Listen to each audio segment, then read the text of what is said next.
Yeah, connected. Hi, Hobie. Everybody say hi to Hobie. Hi, Hobie. Not on the other end, but he watches it during the week when he exercises. I'm making you look good, Hobie. All right. So when we were trying to think of what to talk about next, the idea popped in my head to just make this. Last year was the year of the Catechism. We're going to make this the year of wisdom, because the ones that are coming are the wisest of the church, naturally. And also, I thought it'd be kind of fun just to keep with the theme. And so today we're looking at, the next couple of weeks, we're going to be looking at Ecclesiastes, which is, in my opinion, one of the more fun books of the whole Bible, because it's fun. I love the guy that wrote it, whoever wrote it. It's fun.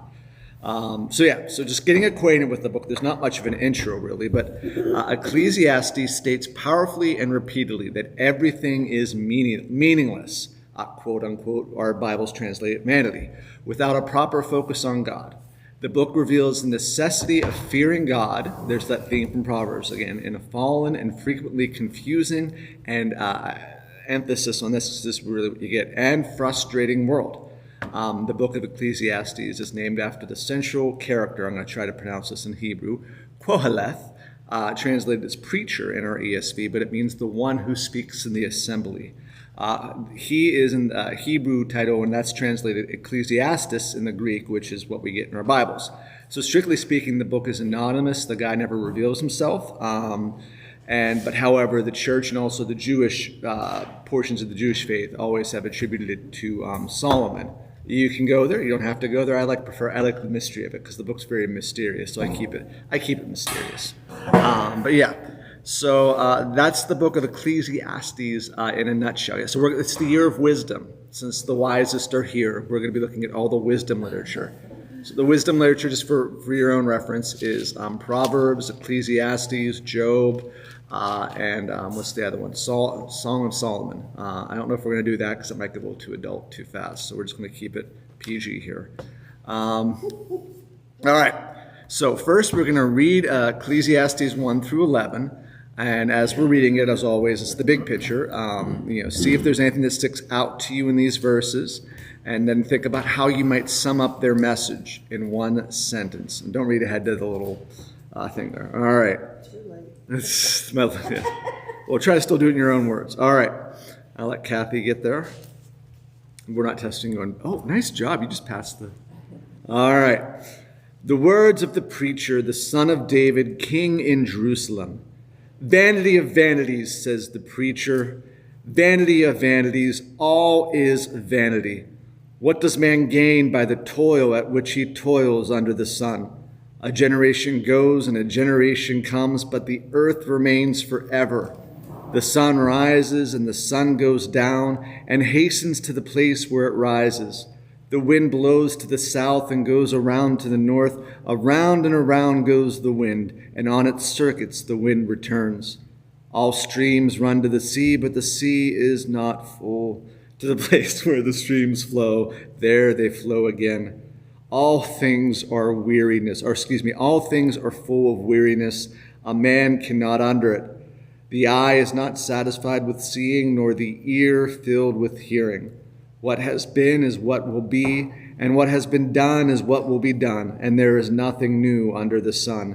Is there a thing of which it is said, see, this is new?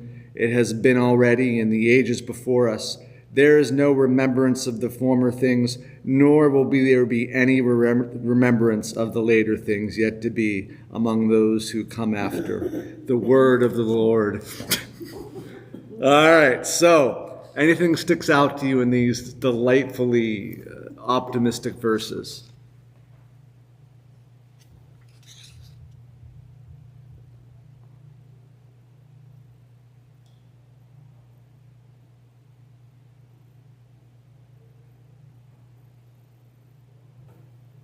The focus is definitely on the world. Yeah.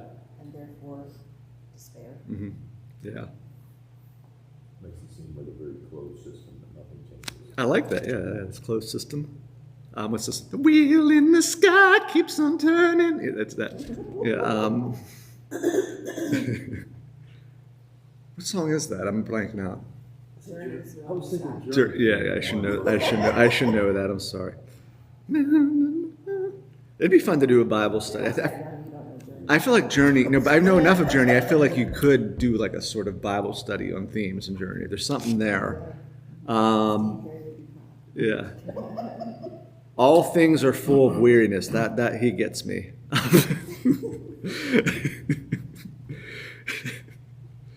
All right. If you were to sum up the message of this section in one sentence without looking ahead at the next whatever, how would you sum it up?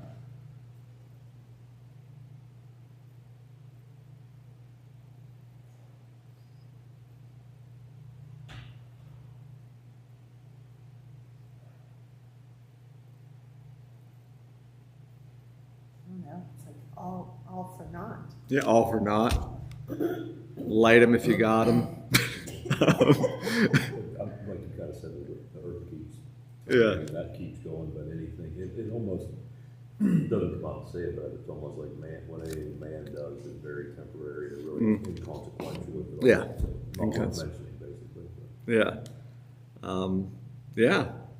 You can almost hear the trumpet sound. Yeah. All right, so let's break it apart a little bit. So verses 1 through 2, vanity of vanities, says the preacher. Vanity of vanities, always vanity. Habal in the Hebrew, the word rendered vanity in our ESV Bibles, is used more than 30 times in Ecclesiastes. It literally means breath or midst. Why can't I say that word that I missed? It almost functions as kind of refrain. So looking at the whole of our section, really kind of what this is kind of like the thesis of the book.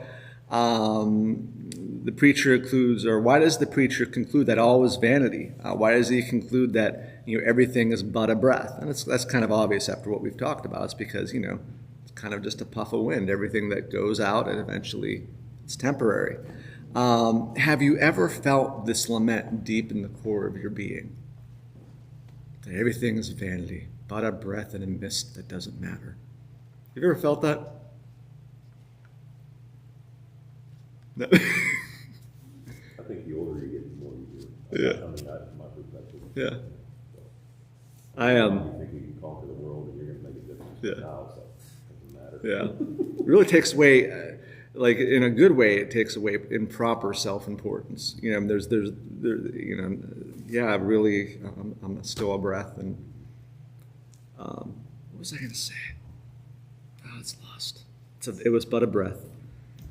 I'm trying to think of a time. I feel, I was talking to somebody, and I've brought this up before, of just like, how much, I think it was you actually, talking about how much the church has changed over, and I think I mentioned something about the directory, didn't I mention something? Yeah. And like when I looked at the directory from just 5 or 6 years ago, how many people have passed since then, like almost entire pages, and it's like, wow. I've only been here 10 years or 11 years, and it's like, that's a lot of people. And it really makes you think, like, I'm not that, yeah. It's sort of like, we are but a breath, and there's a sad, vain element to that all that I accomplished, still I got to go the way of the great. I know it's really depressing. You're like, come on, why did I get up for this?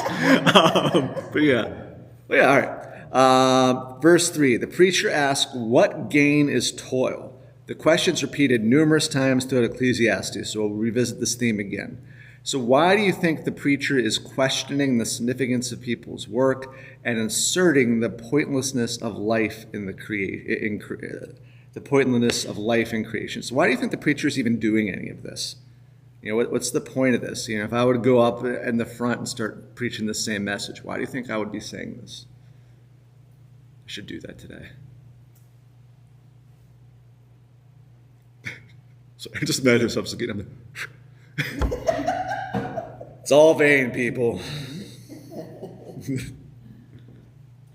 think when it comes to really humans, we're extremely insignificant. I mean, we can trash the planet. I guess that's not a very good legacy to have. But I mean, people will always say, and you see it all the time in these social protests from the '60s all the way to the present day. Somebody's killed or something happens, it's bad. We'll never forget. We'll never forget. I call BS on that. I mean, it was only 2001. He was attacked by terrorists. there was a great surge of nationalistic pride for a year and a half. And where's that now today? You know, where is that now today? We cry because somebody takes a dictator out. 5, 6 years ago, everybody's calling for his ouster. It just changes and so fluid, so fast. And we've forgotten completely about all those innocent people that were killed on 9/11, quite honestly. And I think that shows how temporary, how fleeting our memory really is. What has been is what will be, and what has been done is what will be done. And there's nothing new under the sun. And something like that will happen again somewhere in the future. Yeah. I think a lot of it depends on what your motivation is behind it too. Like if it's something that really matters to you, you don't forget. But, you know, how core is it? And same with this, like, I think maybe the preacher's reminding people, like, why are you doing this? Question, like, why do you work so hard? Why do you? Because if you're doing it for yourself, it's fleeting. If you're doing it for the Lord, then it's not. Yeah. So he's trying to attack toil underneath the sun for just toil's sake. Is Jesus coming to your brain anywhere there? So this is there's think about a Jesus verse that he talks about something like that. That's one of the things. I actually did this, not this particular study that I'm doing here, but I did this with high school kids to just make them feel depressed about their futures. And but it's remarkable. Like you think of this book Ecclesiastes, you're like, well, what is this doing in our Bibles? But actually, Jesus doesn't necessarily quote from it, but everything. And no dots in the Bible. It should, but it's like there's a lot of ideas that are like locked.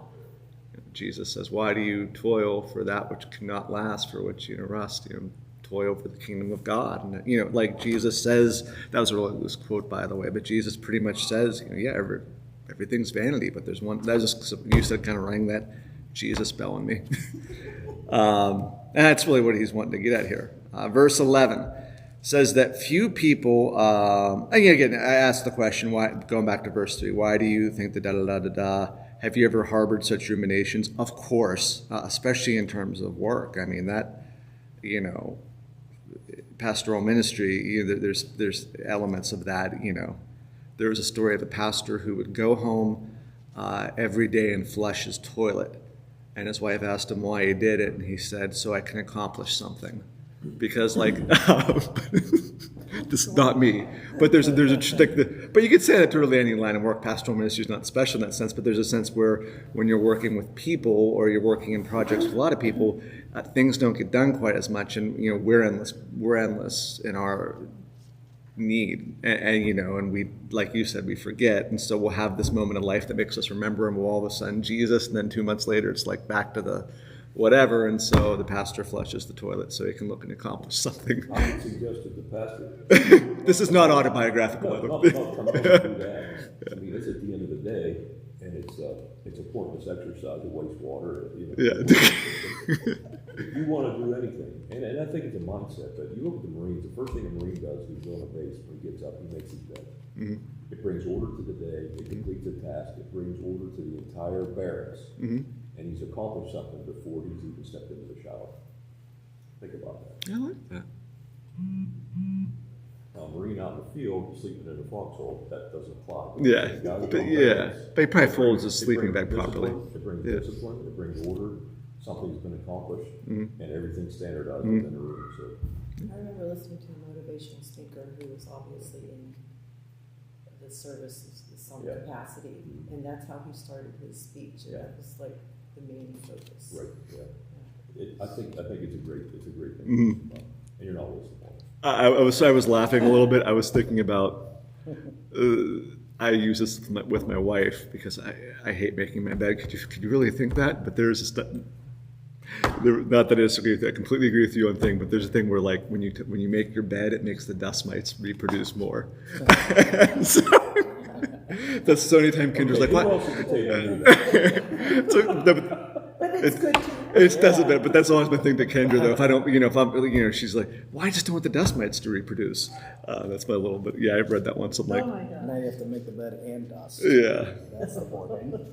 All right. Do it. All right. So back to this, but Trying to figure out how that works. yeah, it's the darkness and the moistness. All right. So verse 11 says that few people have says that few people make any significant impact on the course of world history, while most live and die in obscurity. So let's read verse 11 again.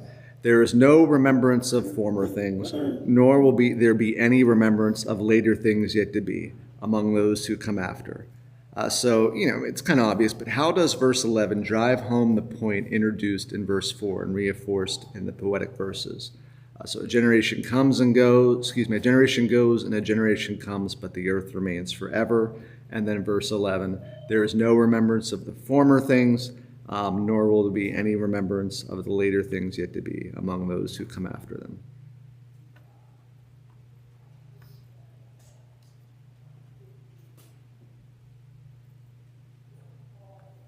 Like, I think about George from our church, George Wright, really cool guy. He's borderline on 100, and he was in Japan, about to invade Japan when they dropped the Hiroshima and Nagasaki bomb, and then he was part of the crew that would keep on bringing, all these people back, all the heroes. And so he asked him, like, what was it like at the celebrations to see that kind of unity? And he's like, it was neat. I got to do it like a bunch of times because he would bring boat after boat. So every time you came in, you had the things. And just thinking about what a magnificent thing that was to be a part of, but that is soon to be lost. That understanding of that group of people and there's a fact of life to that, of just like, we could, in our history books, we could do a better job at whatever, but there's still that sense of, those great and amazing things a lot of people did in that war are lost because they're just going to die. And that's really depressing. but it's just, there is that sense where, yeah. But those of us who are on YouTube, we will stay forever, as long as the algorithm endures.